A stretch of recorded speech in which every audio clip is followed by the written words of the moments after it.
m'appelle Ousseynou Seck. Je suis ingénieur des transports, sortant de l'école supérieure des cadres de chemin de fer de Brazzaville. Également ingénieur informaticien. Je vais parler du chemin de fer en qualité d'ancien président de l'association des fonctionnaires du chemin de fer. Également en qualité d'ancien secrétaire général du syndicat de cadres des cheminots, SPE, et également en tant qu'ancien cheminot, cadre qualifié dans le domaine du transport, où je professe dans le domaine de la logistique et du transport. Je me dois de donner mon avis sur une situation dans laquelle, quand bien même que nous soyons tous acteurs, il y a quand même un niveau de responsabilité propre à chacun d'entre nous. Et je me dois donc personnellement d'en parler. Nous avons quand même la responsabilité, aujourd'hui que nous avons l'honneur d'accueillir le président de la République du Sénégal à Thiès d'ici quelques jours, de se dire quand même qu'il est temps que les populations, les cheminots y compris, l'ensemble des acteurs économiques, l'ensemble des acteurs politiques se disent quand même qu'il est temps d'échanger sur ce chemin de fer, le devenir de ce chemin de fer et l'ensemble des autres projets qui convergeaient autour de la relance des chemins de fer dans l'espace régional d'Afrique. En termes de solutions, aujourd'hui nous sommes confrontés, le problème le plus épineux, c'est le problème d'emploi jeune, le problème d'emploi de manière générale au Sénégal. Non seulement il y a l'emploi jeune qui est plus aigu,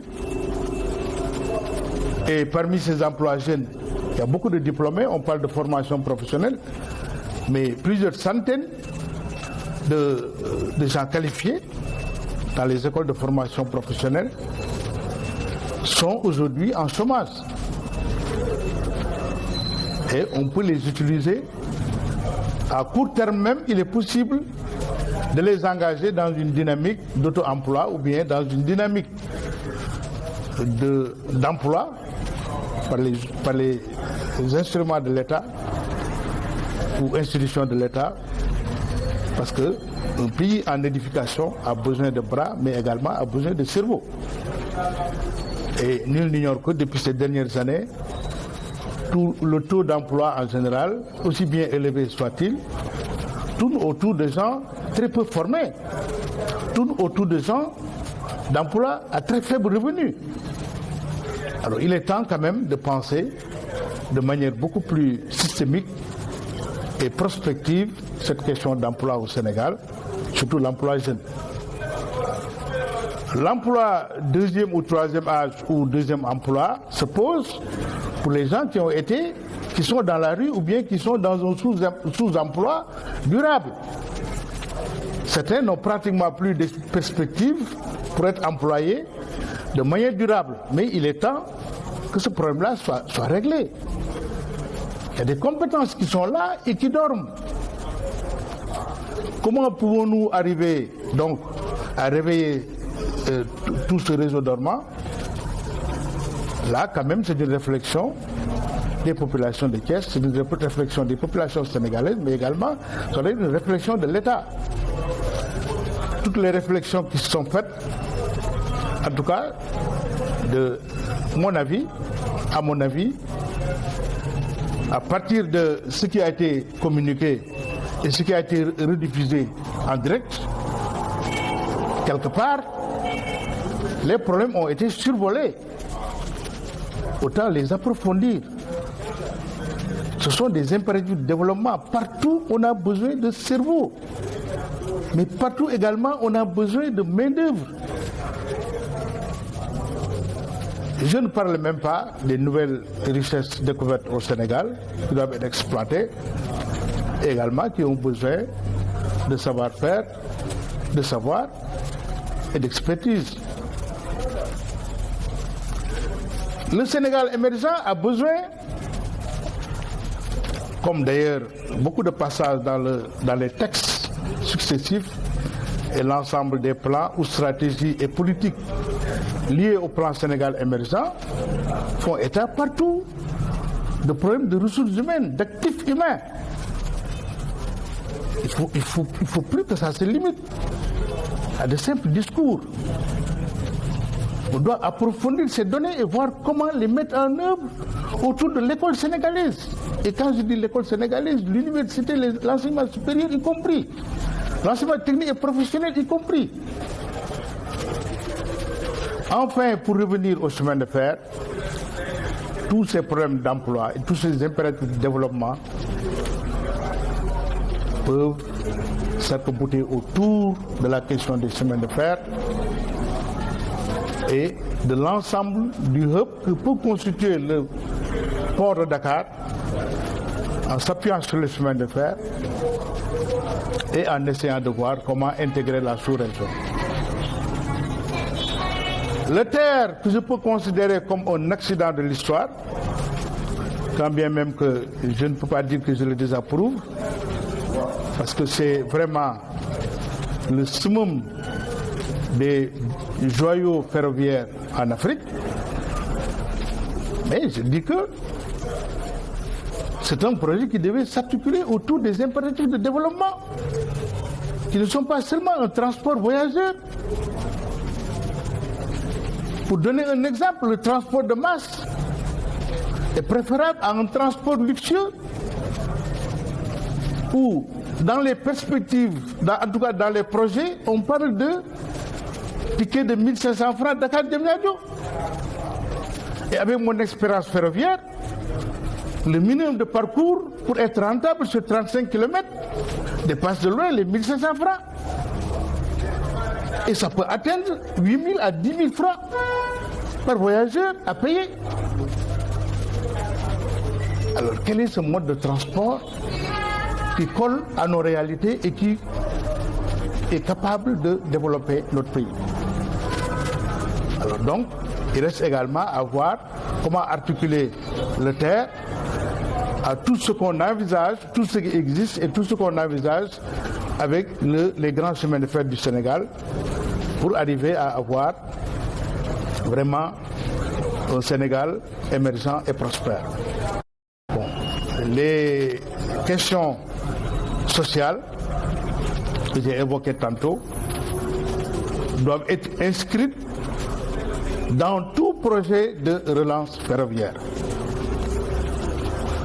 Les États successifs, ou bien les régimes successifs, parce que l'État est indivisible, ont eu à juxtaposer des projets de développement, des réformes, et chaque réforme étant inachevée a créé des précédents, soit en pénalisant une frange des cheminots, ou bien en créant une porte ouverte à des revendications devant être satisfaites par l'État à tort ou à raison. Et c'est souvent le cas, et après ça crée donc des précédents. Et tout cheminot aujourd'hui qui a, un plan de revendication actuellement, en principe, est susceptible d'avoir raison devant l'État. C'est pourquoi nous avions demandé à créer une plateforme. Cette plateforme devrait étudier l'ensemble des revendications en demandant à ce que chaque partie prenante, on avait recensé environ 18 associations socio-professionnelles ou bien 18 structures liées à des revendications spécifiques, d'arriver peut-être à voir comment ce qui peut relever d'un contentieux, qu'on essaie d'atténuer ce contentieux, sinon de trouver des solutions, une bonne classification en avait été faite. Et c'est l'un des documents en 2014 avait été déposé sur la table du Premier ministre.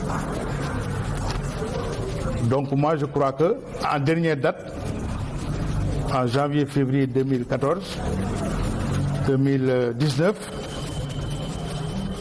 l'occasion m'a été donnée de constater que le paiement des indemnités différentielles qui étaient liées au passage de l'ex-régie des chemins de fer à la Société nationale avait été payé. Le dossier, c'est moi qui l'avais initié en 86-87. Et ce même dossier, j'avais eu à le remettre en des mains propres. Au besoin de citer ceux à qui ces dossiers ont été remis. Parce que j'avais des voyages d'études au Congo pour 1 an. Ces dossiers, je ne les ai pas repris pour des raisons personnelles en 2006-2007. Et finalement, on les a payés. Moi-même, j'ai fait partie des omissions. Il y a 107 omissions. Et malheureusement, dans les paiements, on s'est retrouvé avec des gens, à défaut d'avoir au moins 3 à 4 millions ou 5 millions, ils se sont retrouvés avec 50 000, 60 000. Beaucoup d'irrégularités et beaucoup de gens étaient venus à l'époque me voir. Je leur ai dit que je ne peux pas m'engager dans cette lutte pour des raisons personnelles.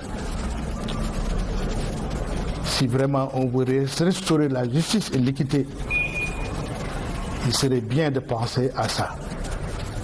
Parmi eux, il y a des vieux qui ont plus de 80 ans, peut-être même 90 ans, qui en font partie. S'ils ne sont plus là, leurs veuves et orphelins sont encore là. Il est possible de payer à ces gens. J'avais moi-même fait une réclamation par le biais de 2 ou 3 créneaux même. J'avais formulé une demande en faisant la liste de ces omissions. Ils sont au nombre de 117, des ex-fonctionnaires. Parce qu'il y avait des inégalités de revenus entre la loi 76, 72, 80, je crois.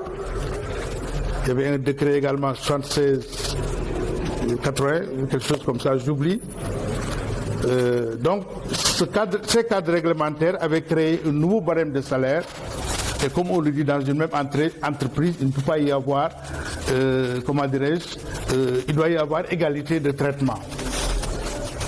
Donc les fonctionnaires s'étaient retrouvés avec des salaires 2 fois plus faibles que les salaires de ceux qui étaient régis par ce nouveau cadre réglementaire qui régissait donc le salaire sous donc la dernière période d'existence de, comment on l'appelle, de la régie des chemins de fer.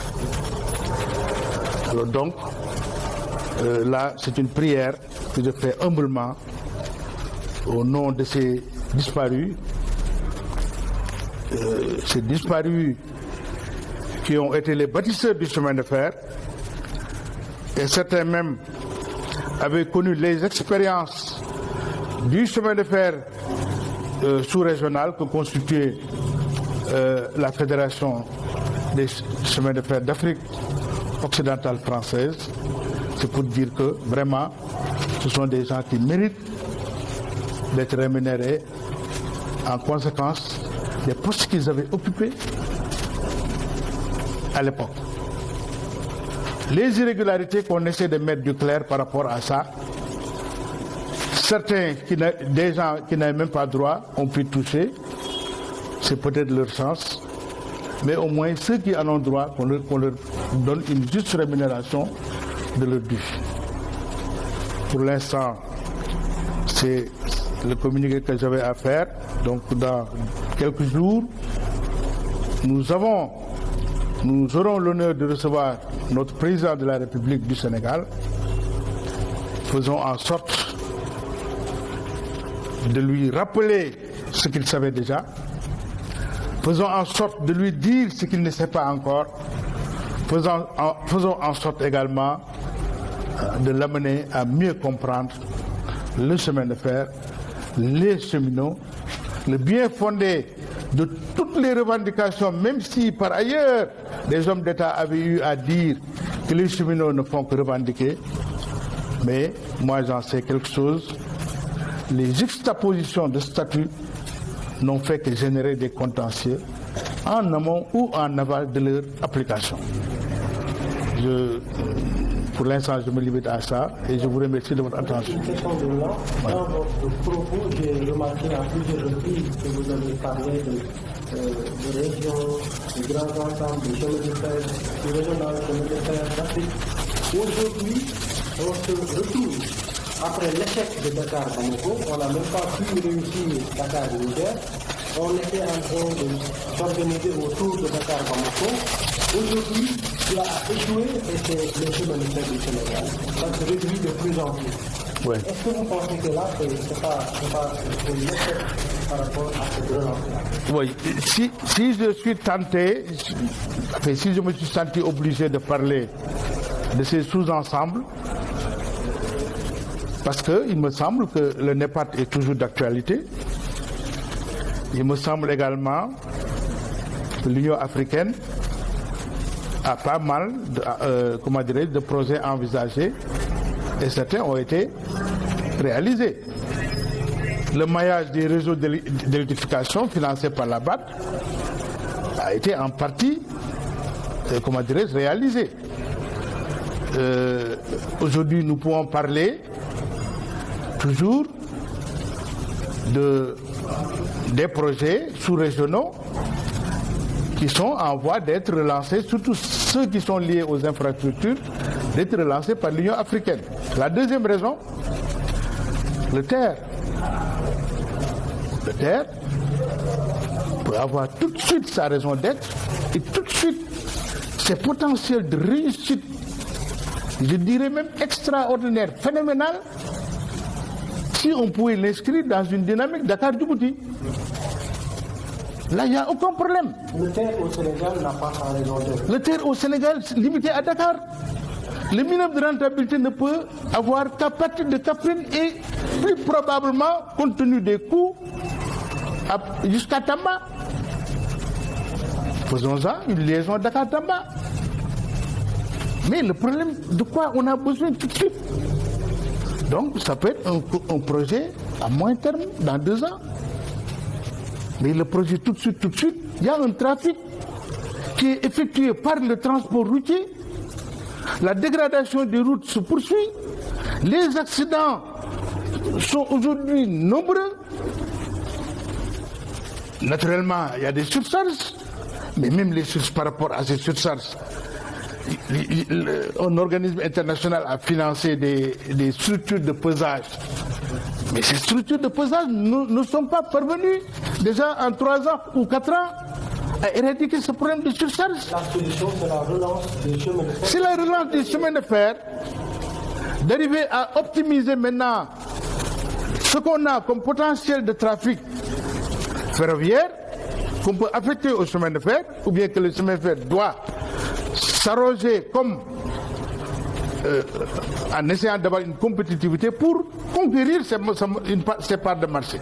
Le reste des parts de marché, qu'on essaie de voir comment améliorer le transport routier, le trafic routier jusqu'à Bamako et même Burkina Faso. C'est possible. Une promesse de 2019, cette relance-là dont vous parlez, qui tarde à se faire jusqu'à présent. 2 ans, 3 ans après, on nous parle de chemin de fer du Sénégal. Vous pensez que c'est la bonne solution? On va y aller? Bon, c'est comme on dit que le cimetière est pavé de bonnes intentions ou bien de gens qui avaient de bonnes intentions. Depuis 2000, bien avant 2000 même, les cheminots, les chemins de fer, les populations qui sont intéressées par les chemins de fer sont en train de se nourrir d'espoir par rapport à des relances, des projets de grands chemins de fer. Faisons ce que nous pouvons tout de suite faire.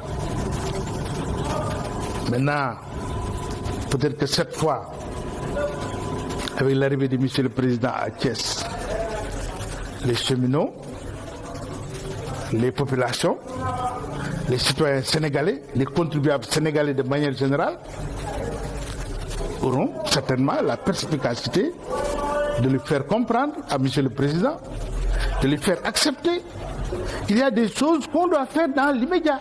Et quelles sont ces choses? Vraiment, ce que nous devons faire tout de suite, exactement. Bon, En tant qu'expert. ce qu'on peut faire tout de suite, nous tous nous savons que chaque jour, certains disent une centaine, d'autres même disent plusieurs centaines de camions. Mais je me limite à ce que je sais. Il y a en tout cas plusieurs dizaines de camions qui font le parcours Dakar-Bamako par la route. Et j'ai parlé tout à l'heure des dégradations. Non seulement il y a les surcharges, mais également la structure des routes qui ne peut pas supporter même les tonnages réguliers, à plus forte raison. Les accidents viennent, sont les camions qui posent ces accidents, parce que les circulations dans le territoire malien ne sont pas...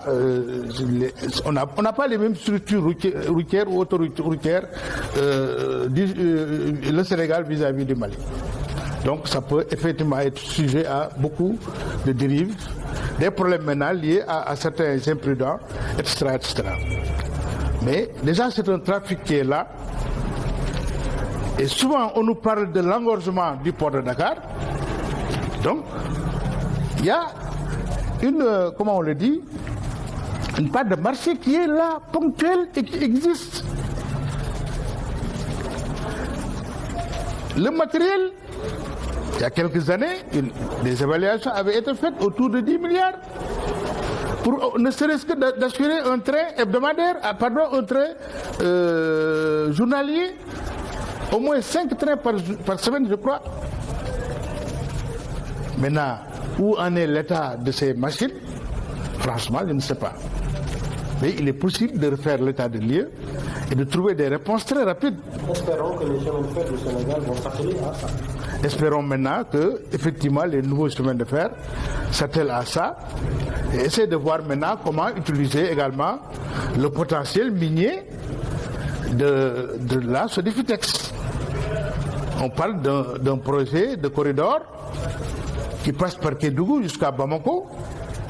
Je ne suis pas très rassuré par un tel projet. C'est une zone montagneuse, donc ça risque de créer des lignes de chemin de fer très coûteuses. Et on risque d'avoir le même problème qu'avec le terre, un chemin de fer très coûteux, où maintenant les indices de rentabilité sont déjà hypothétiques.